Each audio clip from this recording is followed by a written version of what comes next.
Today on R&R on Sports, Larry and Howard give their thoughts on the college football playoff and decide if the committee got it right. Then they ask the question, is Lamar Jackson the face of the NFL? All of this and more on this week's episode of R&R on Sports. Now, here are your hosts, Larry Robinson and Howard Robertson.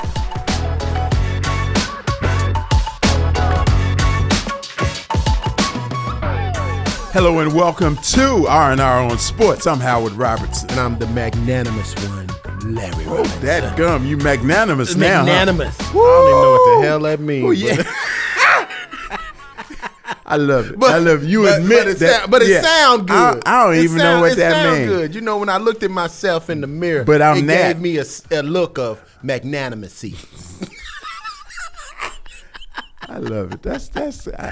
I love brothers that are authentic and real, and you really admit it that you don't know what the hell magnanimous means. Listen. You know, I'm COE. I'm feeling a little daddily. You know, I'm not fatherly enough. Maybe it's sort of like Lamar. Who they tell you that? Who they tell that to? Well, my wife told me I'm not daddily. Dadderly. Well, it's sort of like the young lady said that Lamar Jackson is not quarterbacky enough. Ain't that crazy? What the hell? Ain't that crazy? The game. Oh my goodness. So the way he put the drubbing on San Francisco, he wasn't quarterbacky. Mm-hmm. And what was the last game that who said that? You know,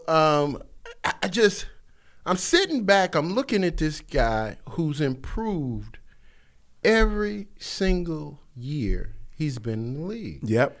I mean, his throwing accuracy is up. Now, he's gotten injured, which has prevented us from actually seeing a lot, you know, his progress, especially was it last year or year before last year? Last year. It was last two years. Yeah. He went. You know, he had some injuries, but despite that, they've consistently been in the hunt. Yeah, but see, here's a couple things that I'm concerned with any of this.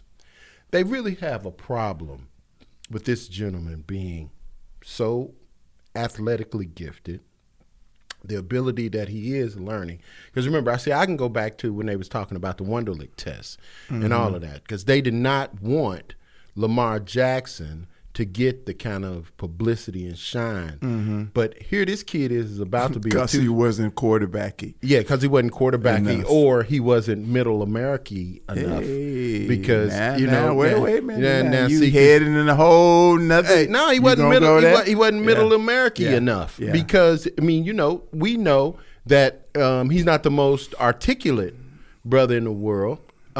We know that. Although you just got to understand the way Floridians talk, and I'm trying to figure out why is it that they do not want this kid to be the face of the NFL, especially when the running quarterback is now become a very consistent part of the team to do well.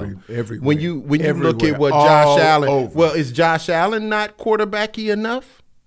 Mm-hmm. You know, is that what you're telling me? Mm-hmm. You know, is Mayfield, is he not quarterbacky enough? No, they are quarterbacky because they look like the prototype of what they want the quarterback to look like. Is that right? Yes, that's right. That's entirely right. Okay, all right then. There's a prototype and there's a preferred prototype, and that's what that is. So if it is, I mean, the preference now is for a running quarterback, somebody who is big, somebody who is game and can take off and run and avoid the rush. Look at it. Look at that. Cam Newton is sitting at home. Mm-hmm. And now I can't take nothing away from Joe Flacco. Mm-hmm. He's doing an outstanding job in Cleveland. Mm-hmm. But you mean to tell me that you jumped over Cam Newton to get to Joe Flacco? Hey, former MVP, former all-world college quarterback and everything. You mean to tell me you're going to jump over him to get to Joe Flacco? Is that what happened? Yeah. That's exactly so what happened. I mean, but okay, but you keep going down the line. But I guess he's not quarterbacky enough. Hey, it ain't right, but it's real, Larry. I mean, that's what you're dealing with. Well, and particularly at that position. At that position, it's the most revered position, obviously, in football. So, yeah, I mean, they hold that tight to the chest. After we finish laughing, we're going to come back. We're going to talk about another thing that ain't right, but it's real. Because that junk with Dallas is horrible. So listen. That's Dallas, my team. All right. Hey, man. Please. Lions fan. Man. Back for more on our own sports right after this. You can get me to sing. I love this song. Cheating in the next room. Cheating in the next room. Did you hear the begging in those lyrics? No, I heard that guitar coming in. That thing was crunk. Blues in the Basement on the Kazukian Network. Thanks for calling the 3 Wishes hotline, where your wish is our command. Get 3 wishes for only $3,000. This is Jeannie speaking, and what are your wishes today? Yo, what up? I need to get 3 wishes granted. That's what I'm here for, man. Get 3 in the can for only $3,000. I wish the Denver Broncos practice squad hadn't got paid before Super Bowl week. Because then, I wouldn't have that little situation I had and stuff. I wish that girl hadn't have been so damn fine. She had that Serena body. It was like, pow, pow. I wish I still got my Super Bowl ring, so I can show my boys and stuff back at the crib. Oh, you no get no sue from Peyton. All right, I scratch out payday like it never happened. That girl is now skinny, ugly, with bad skin and breath, and you'll get a Super Bowl ring. Now, it might be from Super Bowl 5 instead of 50, but it beats nothing. That'll be 3Gs. Now, what's the name on your credit card? I ain't got no credit card yet, but the name on my EBT card is Ryan, R. Murphy. You are the weakest link. Goodbye.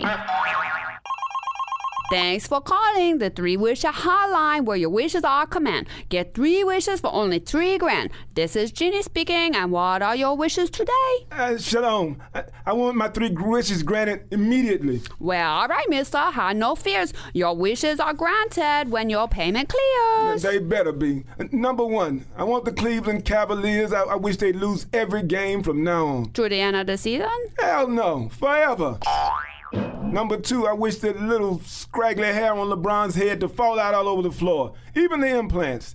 I want him to go through his life ball as a cue ball so everybody can see that lopsided head he's been trying to hide.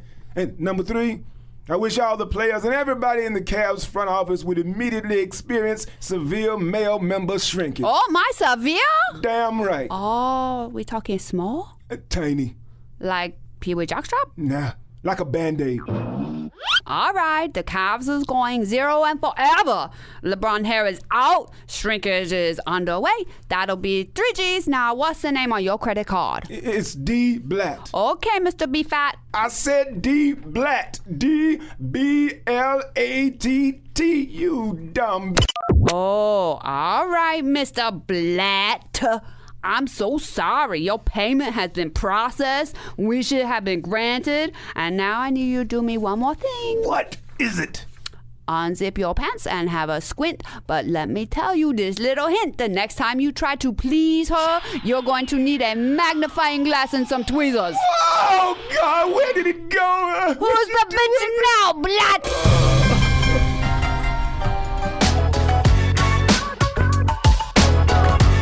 Back for more on our ports. What was that? Our on ports. On ports? On ports. That's how my main man Buckwheat would have said. Okay, Panky. He just drops S's. On drops ports. S's. On just ports. Anyway, so all right, let's get to, let me see, where should we start? Okay, let's start with the good. Okay. We good. We'll start with the good, and then we'll get to the bad and the ugly. So the good is the college football playoffs. Okay. Okay? Now, with a few little wrinkles. Help me understand the wrinkles. A few little wrinkles. I saw 2 amazing games. Yeah, 2 amazing games. That was the highlights. Those were absolutely amazing football games. Well played. Went down to the wire last minute and all that. That was beautiful. And Liberty against Oregon, not so much. You talking about poking the bear, Jack? They scored first. And then Oregon said, nope. Well, listen, man, let's get back to the college football playoffs. Don't give Liberty no shine. Okay, so Liberty ain't got no business. They said that everybody knows that should have been SMU. Right. Next year, make sure it is. Okay. Speaking of should have been, Florida State. So, undefeated. Yes. Undefeated. Yes. ACC. Yes. Yes. Played excellently. Won the ACC championship. Yes, sure did. Against my hometown team. Sure did. So undefeated. Did they get railroaded? What do you think? No. You don't think they got railroaded? Not at all. You think they got disrespected? No. You don't? No. So I look at it from a standpoint of the college football championship has the committee has the job of determining the 4 best teams in the country right now. Okay. Florida State has had multiple quarterbacks to be injured, and they, in one of their main quarterback that for the game that they won was injured and was not going to be able to play the rest of the year. Okay. So when did that become criteria? Well, I thought things like the record and little things like your opponents and little things like your conference and little things like that. I thought that was part of the criteria. Well, am I wrong? You also got a made man that's sitting outside of that 4. If you don't think Nick Saban is a made man, then I got a whole nother thing to rap with you about. Okay. But so think about this though. You talk about Florida State. Think about Georgia. Georgia ain't lost a game in 2 years. True that. And the fact that they lose by 3 to Alabama, one of their biggest rivalries, and then you drop all the way from 1 to 6 to out on a field goal. Yeah. You drop I said, read my lips. Nick Saban, a made man. Yeah. Okay. I mean, they literally had. You will get no argument from me. So on that. when I think about Florida State, if they wasn't beating people by 60, they weren't going to make it. And then so we got another issue that's happening now that when people aren't playing in the college football playoffs, the team leaves. The team people that are going pro, they don't play anymore. So that's what happened to Florida State. So don't let the Florida State getting the brakes beat off of them, by Georgia, really help you to feel like that was the decision was right. However, they lost first, second, string on many of their top positions. So once again, when it comes to Florida State, I don't think they were the best team at the end of the season. Okay. Even though they had an undefeated record, but it the way that the things played out at the end with them having players hurt, things like that, specifically quarterback, world-class quarterback, I got to say that literally they were not one of the best teams. And I think it's hard to look at what happened to them. Let me explain on what my empathy is based. My empathy is based on someone, and you understand very well where this comes from. I think that anytime somebody plays by the rules and the criteria set, and they do a great job at it, which in Florida State's realm was undefeated. Well, quick question, real quick in that little bit. Strength of schedule. Does strength of schedule mean anything? I get that. That means something, but I mean they weren't playing St. Jude. Now they were playing noted ranked teams in this. So I think that when you do, and you are undefeated, I think that there should be, you always talk about put some respect on it. And I think some respect should have been put on their name, and that they should have been viewed and treated better as a result of performing at a high level. Who would you have taken out? I don't think the quarterback situation should have had anything to do with it. Who would you not have had there? Maybe. Oh, okay. So this is sacrilege, but maybe Alabama. You would have taken out Alabama. Maybe Alabama. Okay. So I'm simply saying I think they should have been treated with more respect. So it is what it is, and we need to move on. But no, I'm going to agree with you in that Alabama should not have been in the 4.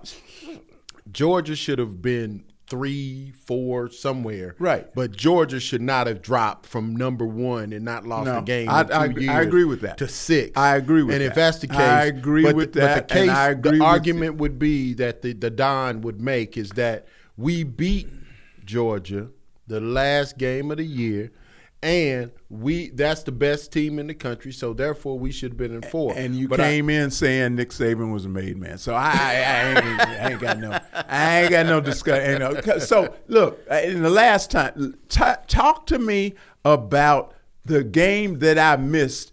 I'm a big Lions fan. Oh, I know, and I'm surprised. I'm a Lions fan. And you can't be no punk being no Lions fan. Let me say this, because they will break your heart.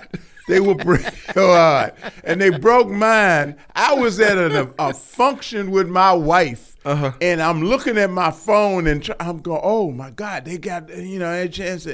And the score just stayed there. They stayed 1 point down, and they said they were going for a 2-point. I couldn't watch video. What happened?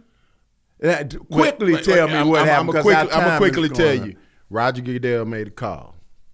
Said, hey, whoa, we gonna have Dallas in here, and so we ain't gonna be dealing with. We ain't gonna be now. This is the second game now. Dallas has gotten a win on some BS, but that to me was cheating in the worst way.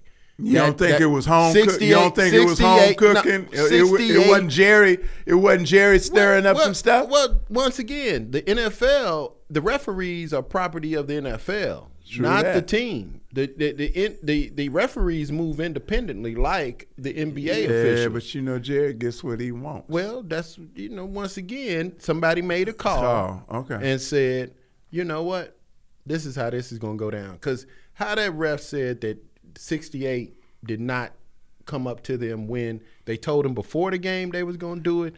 Then 68 runs up and says it to him again, kind of telling him about his eligibility. And then they go out and catch the game-winning point conversion, 2-point conversion, and you rule him ineligible after this dude was just in your face. We got this on tape now. Okay. Hold on, we out of time, but you got to say, tell everybody what you told me relative to why I was upset, again, at a distance, not watching it, but I was upset that they didn't go on and kick the extra point and tie the dadgum game up. Well, you said the reason was the coach knows his defense could not withstand Dallas in overtime. And so he wanted to go for the win. Instead of throwing them under the bus, he said, listen, we're going to go down and score, and we're going for the 2-point conversion because we're going to get the win. Now, he did that now. Before you say it's a stupid idea, he did that. No, I know he did that. But it did not count. But we could look at, but once again. So you come back and load up and do it again?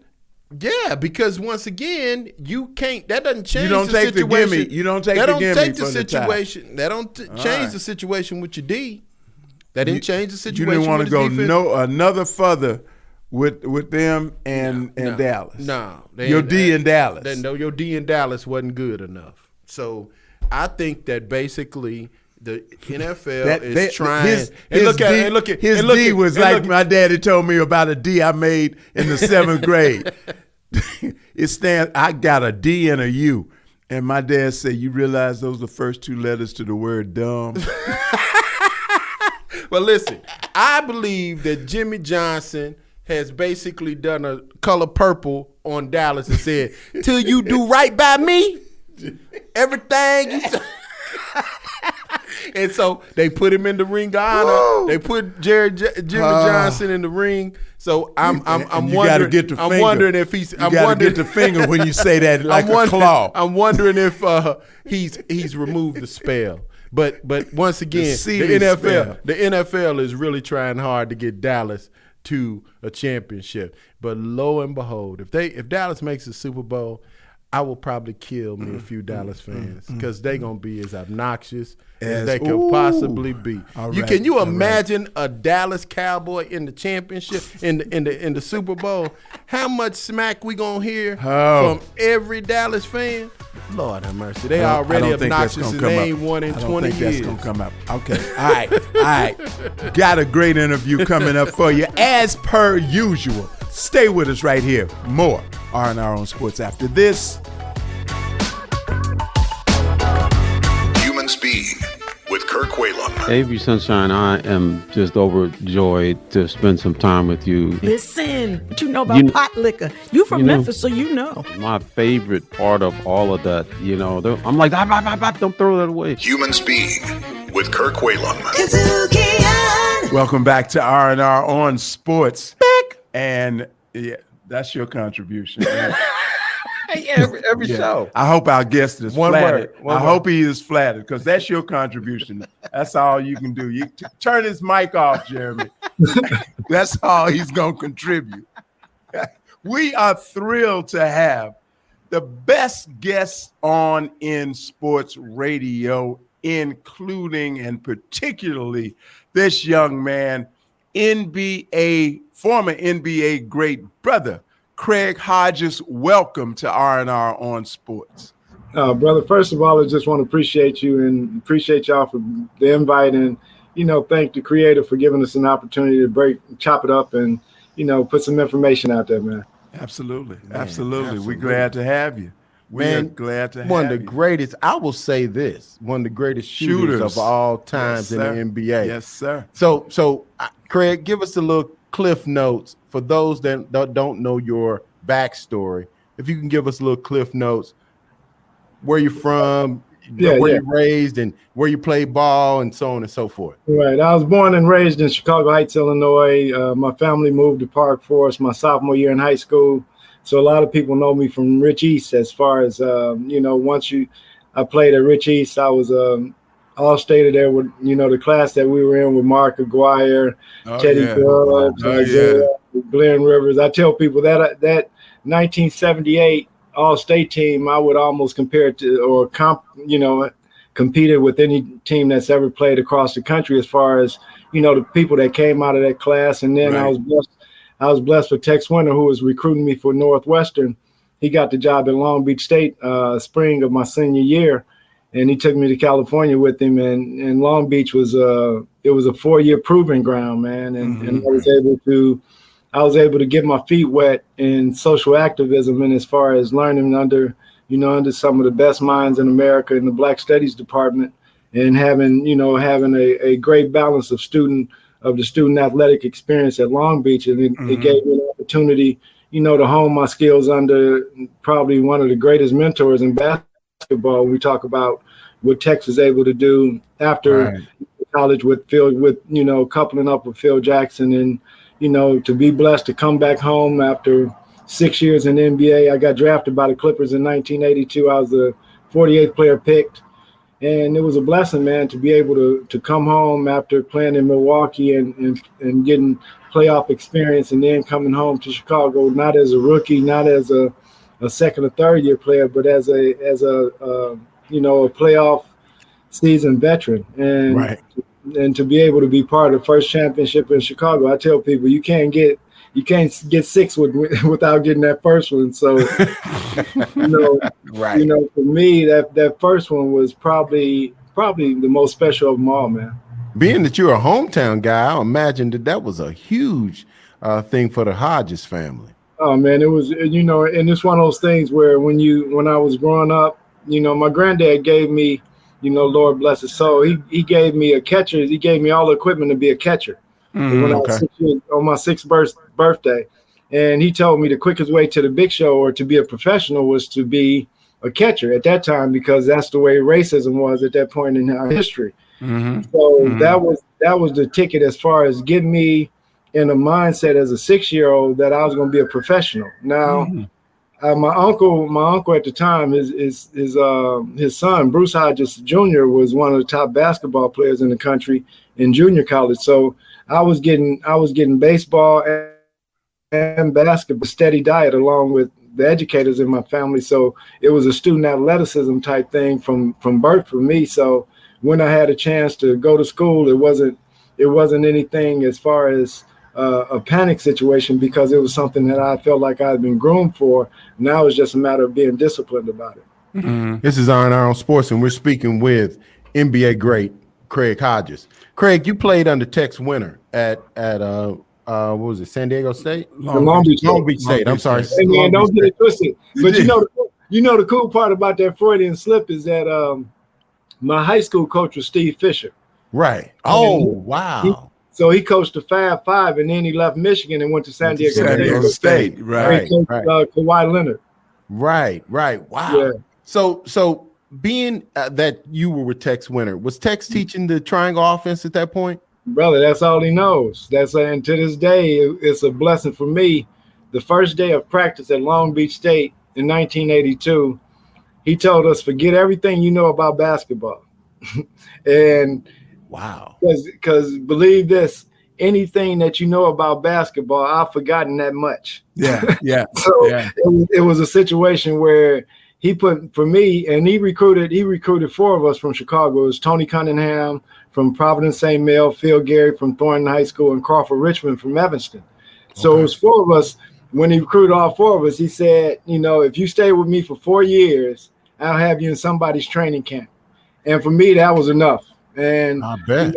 My mindset wasn't. I was just a fun-loving college cat until my senior year, probably second semester, and that's when it became, hey man, look, the window. Cali is cool. We having a good time. Now it's time to buckle down, and I had a great, second half of the season, and going into all of the pre-drafts. In fact, the first pre-draft camp that they ever had was my senior year. And I was an alternate for the camp. Dwight Anderson, Lord bless his soul, who I played against at USC, he didn't show up. So me being from Chicago, I had graduated. So I came home for the summer, and so it happened he called. And that evening I had a chance to go to pre-draft camp. And that's one of the things when they talk about the early parts of the pre-draft camp, the pre-draft camp that I had, that's what got me drafted. Wow. Wonderful. Now, you were drafted, speaking of draft, you were drafted and for you younger people, this team was called the San Diego Clippers. Absolutely. Right? So you youngsters know this. Do their history.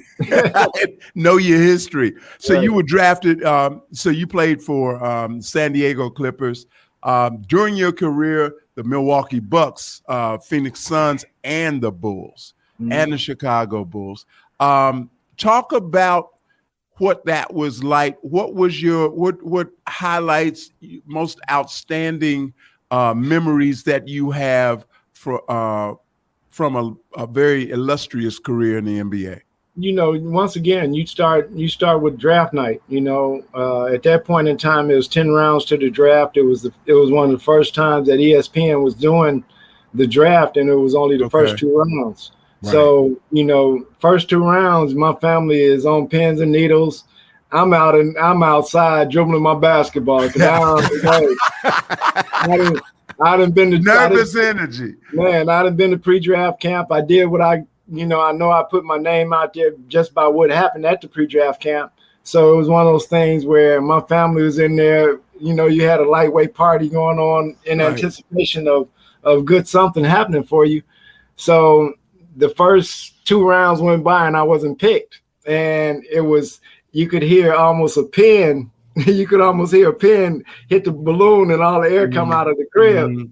So they come out of the house, with this kind of look on their face, and I'm still handling my ball with a smile on my face because I'm like, I know texting already told me I'm going to be at somebody's training camp. So if I don't get drafted, I'll be a free agent somewhere. That was my mindset. Right. So, probably about 2 or 3 minutes later, the phone rings, and it's my agent telling me that the San Diego Clippers had drafted me the 48th player and the second player in the 3rd round. So at that point in time, the family went crazy. And for me, as soon as they started screaming, I went on my 4-mile run. I took off running. I'm like, okay, training camp is around the corner, and I'm not going to. I got to get ready. Right. I'm telling you. So, it was one of those blessings for me, man. And then to be blessed to have Paul Silas as my head coach as a rookie. Wow. Yeah. Who was endeared to my understanding of the fundamentals of the game, how hard I played, and I played with a certain enthusiasm for team.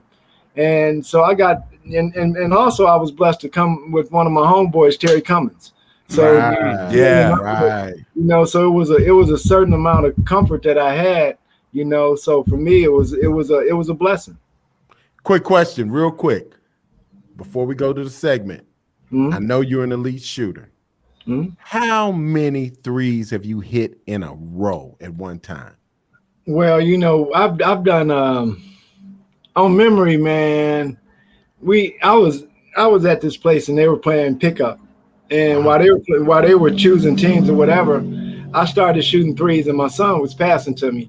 And when I got to about 15 in a row, the people who were sitting around, they started getting interested in what was going on. Right. So me, I'm just locked in on what I'm doing. And if I recall right, it was probably about 45 or 50. 50 in a row? Yeah. But that's that. Man. And see, I'm telling you, man, that's not even indicative of what it was when I'm in the gym by myself, man. I'll tell you like this. When I was at Long Beach State, I would go in the gym, and Hotter Than July was the album. Stevie. Stevie.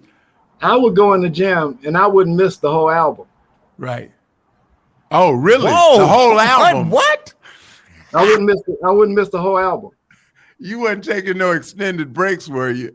No, brother. And that was the thing. And see, the thing is, on the conditioning level, we talking about I'm in the gym by myself, so there's nobody rebounding for me. So so you got to go get the ball. Okay. And it's not, and I'm not standing still. I'm getting it and I'm pushing it the other direction. That's beautiful. Oh man, beautiful. listen, we coming back. We're coming back on the other side. Yeah. And I want to know on the other side, how much did Craig's political views impact the longevity of his career? All right, we're going to get into it. We'll be back for more R&R on Sports right after this. Hey, I'm Williams Brack, co-host of Grind Set.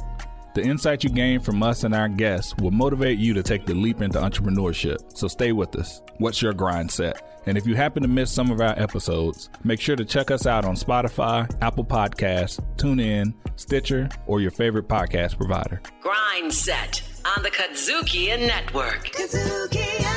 Welcome back to R&R on Sports. We are talking to NBA great Craig Hodges. No, man. Let's get back to my story. Listen, when I was playing college ball, I was fourth in the country in 3-point percentage. Now, when I would get to shooting and I would shoot in a row, I end up getting about I was shooting threes. I get to about 12, 11, 12, and then I start thinking about it. Right. So what I wanted to Before ask, it was 10. What happened to that? Well, 10, 11, 12. It's all good, right? Yeah, So listen, Craig, how do you address it? How do you get to 50 threes in a row? Because like I said, when I start hitting, I'm start thinking about the next one. Like, okay, now I got to comparing yourself to one of the greatest shooters in the NBA. I'm one of the greatest sports announcers in the NBA. Yeah, so what's that got to do with shooting? Well, I just thought I'd throw that in. I'm a bestest son. Go ahead, Craig. Yeah, so I've been leading something, man. Damn. You know, I think it goes back for me. It goes back to when I was younger and I was shooting on the school ground, and that just trying to do it the same way every single time was something that my uncle taught me. And then when I got in high school, I had a chance to really concentrate on just shooting the basketball and able to work out a science to it in my mind of what I was looking at. And then when I got to the league, and one of the things for me is when you go back and if you look at that, it's hard for me to watch when I made 19 in a row at All-Star Weekend. Really? Mm-hmm. It's hard for me to watch because I wasn't supposed to miss. And the one that I missed on felt better than all the 19 I had made. So Wow. I knew I had like 12 seconds left to finish the racks. And I shot that one, and that was the first one that I didn't stay the entire way on. So when I'm thinking in terms of making shots, it's 3 parts of your shot: foundation, form, follow through. Foundation, form, follow through. Foundation, form, follow through.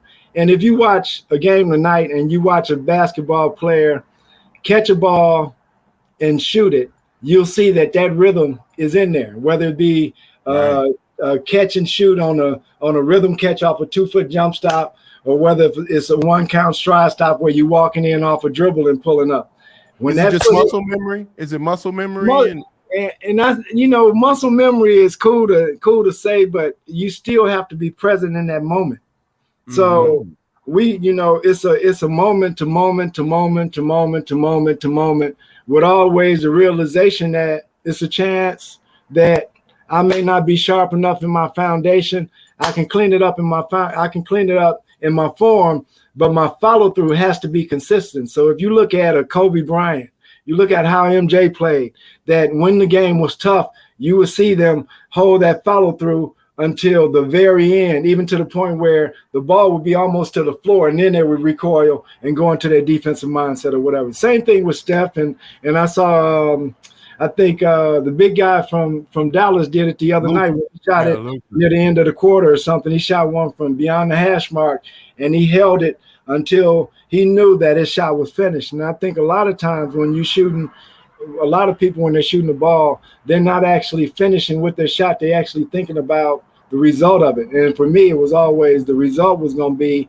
99.9% if I'm shooting it in that rhythm and with that mindset. Now, that's very interesting because the average person would call that posing.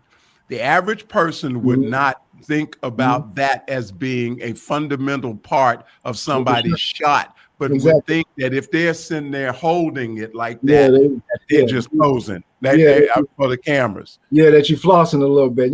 Absolutely. That can, in the way the game is played now, but as a player, you can see at that point where it crosses into flossing, where you saw the serious level of concentration to make this thing actually go in, and then I can do whatever I'm going to do. But, for the most part, when I look at shooters, when I look at Steph, when I look at how Ray Allen shot the ball, when I look at the kid in the Miami Hero, you see it in Clay. You see it in Clay too. No question about it. And that's the thing about it. The more you shoot it, and then you have to look at it. It's the difference in the way we played and the way they play now.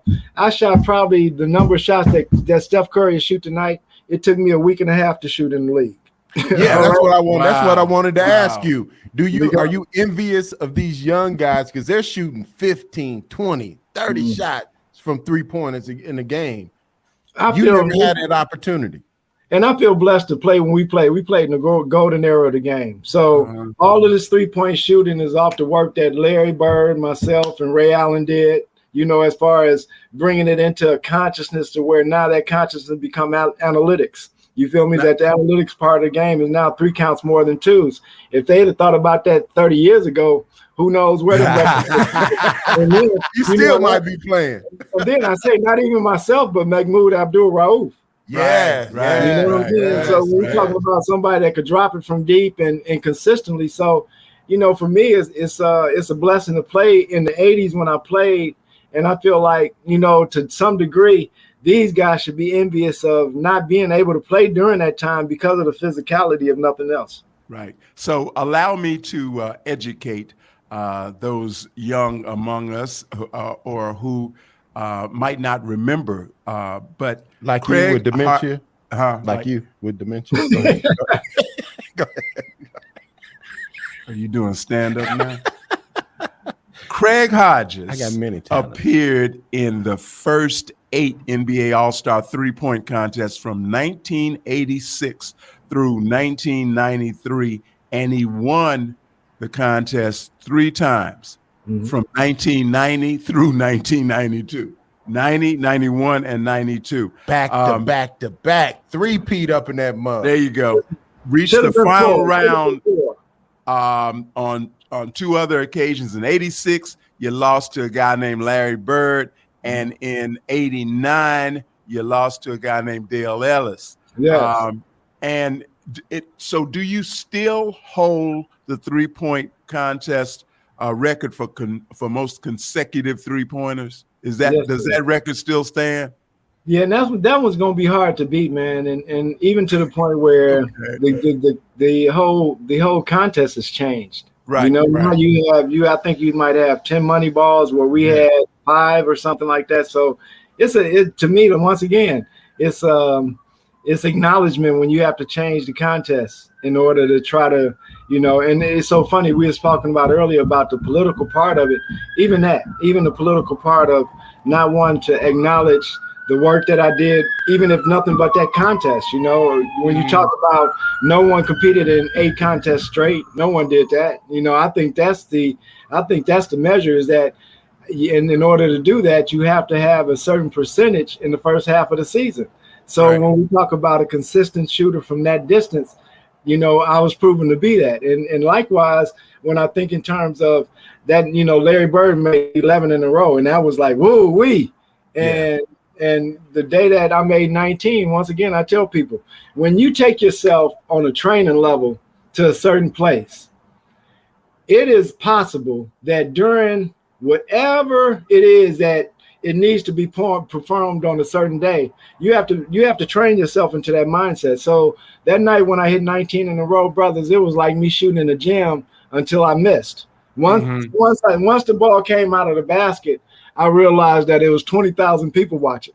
and I got back, let me get back into actually being in the contest. And I probably missed a couple that I shouldn't have missed. But, for me, it was one of those things where, and I tell my sons who are hoopers and my baby boy who's a golfer that the mental part of this thing is the biggest part of this thing, and knowing how to approach it mentally. And that's the beauty of having had the teachers and the mentors and the players that I played with over the years and been able to work with, none better than Kobe, and those conversations that he and I used to have about a winning mindset, about shooting the basketball, I treasure, man, because I can give it to a younger cat who's trying to get there.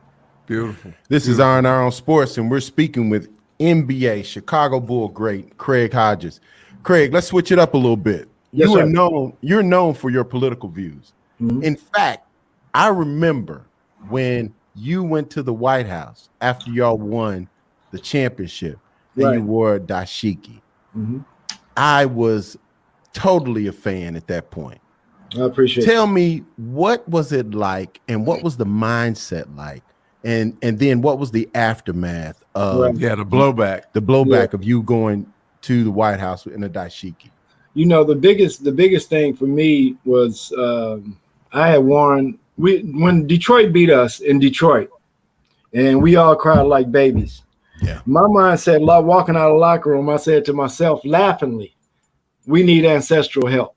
All right. So going into the next season, I wore dashikis. I wore dashikis when we were in warmer climates, right? Mm-hmm. But then when we got to the playoffs, I wore dashiki every single game until we won 2 in a row. So for me, it was always I don't know who this is next door, but anyway, but it was a blessing for me to know the history of, from Long Beach State being taught that when we go to a royal event, we should wear our regal garments. And for me, I had always been taught to write a letter to our Congress people, write a letter to the mayor. So I did that all through college and everything. So the night before, I thought we were going to go right after we won in June, but we didn't go into October. So in June, I would have just worn a dashiki and wouldn't have written a letter. But we had all summer. And then the night before we got ready to go, which was October 1st is when we went. The night before, I'm playing ping pong with one of my homeboys, and it hits me, man, you got to write something to Bush. And I sat down and I wrote a letter right there, and just letting them know that, you know, when we look at the order of help that's needed in America for the work that we've done and not been paid for, I think that we should be at the top of the order, man. And as far as the work that African Americans have done, and it wasn't only about us, but it was about disenfranchised people. And I'm doing a documentary right now that should hopefully be out in the fall that will, you know, discuss all of that, man. What was the blowback? The biggest thing is, you know, we have one of the things now is that in winning championships, we know certain energies that are going on, and the vibrational spirit that's on the planet right now for me is one of a championship. For a lot of other people is despair and adversity, but for me, where I sit right now, we have already won and we're in victory mode. And knowing how that is, the blowback from what I saw and what I felt during 1992-93 as a unrestricted free agent, 10 years of service, no fines, player rep for all 4 teams I had played for. It was never a matter of what type of teammate I was. It was a matter of me having a voice for those who don't have a voice, which is my people and the press people. And a lot of the way that the league was then, you know, when you look at Donald Sterling, who was my original, the owner of the team.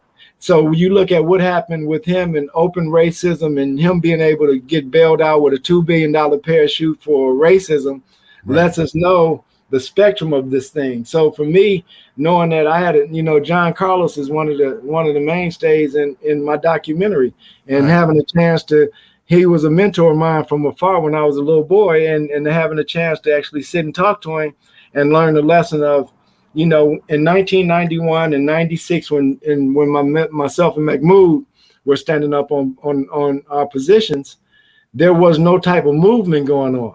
Right. In 1968, it was the height of the movement of civil rights for our people.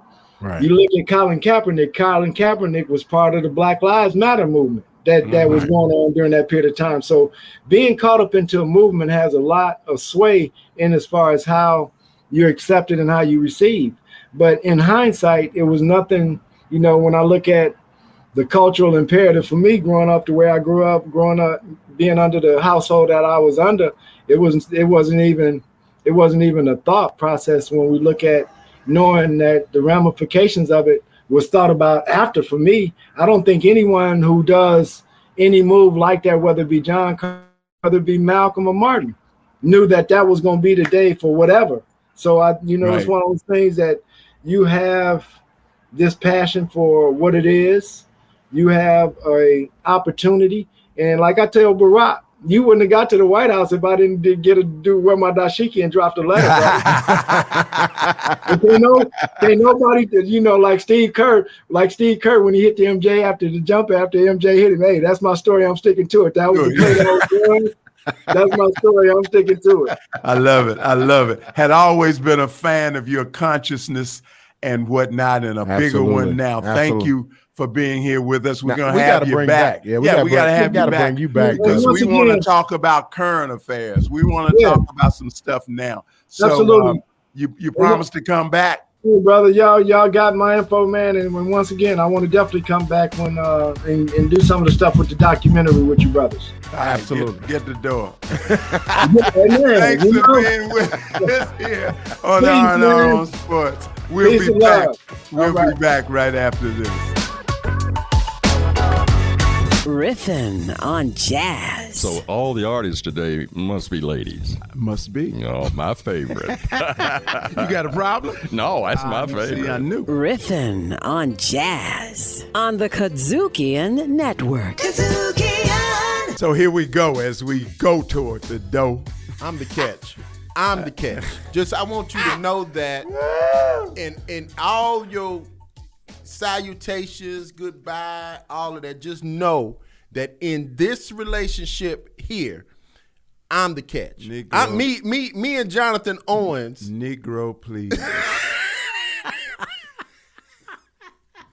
Me and Jonathan Owens Jonathan just lying when the truth will do. You know, you see a 4'3" girl coming at you. Dadgum Donald Trump moment. I didn't know who she was. I didn't know. So I'm shouting out Jonathan Owens, brother. Because I'm telling you, that 4'3", 4'3", and built like a brick. You know what? A brick house. I'm telling you, a who's brick this little fine, house. this Jack. little fine. And you didn't. And you. What they say? And you ain't know. Wait a minute. Hold on. If you ask one of your boys, who's that? Guess what they gonna say? Simone Biles. They gonna goat. No. They gonna look at you first and go, "What? Who are you? You don't know who? What rock have you been living under? Negro, please, man." So my shout out today is to my dog, Green Bay Packer, Jonathan Owens. He got that girl up there in that Wisconsin winter. She should have left him right there. All right, so my shout out is to Washington Huskies quarterback Michael Penix. You mean the runner-up? The Heisman Trophy runner-up? Yeah, runner-up, but hey. He on his way? See, he on his way. He's on his way for playing a tremendous game and for tickling me. I want to have some media training with you, Mike. I want to have some media training with you because you tickle me, man, because, you know, you had this young lady, pretty young woman, standing in front of you with a microphone, and she asked you the question, and the first thing you say was, man. Was he from Memphis? No, he's like, could have been. Mine. See, see, that's why I ain't win the Heisman. That's why I ain't win the Heisman right there. That's what he was interviewing you. That's yeah. I understand it's part of the vernacular, brother. But we'll work on that. Have you noticed that all these young people, be like, bruh? Be like, bruh, to the women. Women, they be like, bruh. Same thing. These guys calling these women man and bruh, and I'm just like, what is going on? Yeah, same thing I'm talking about, man. But anyway, we appreciate you being with us here on R&R on Sports as usual. Take care of yourselves. Take care of each other. I'm Howard Robertson. Take care of your mama. Uh-oh. I'm Larry Robertson. Holla at you later. Who you talking to? Hey, man, you talking about Mary Elizabeth? Nah, I ain't talking about All right. Don't stop. No, gonna be some furniture. You've been listening to a little R&R on sports, written and produced by Howard Robertson, Larry Robinson, recorded and mixed in Memphis, Tennessee.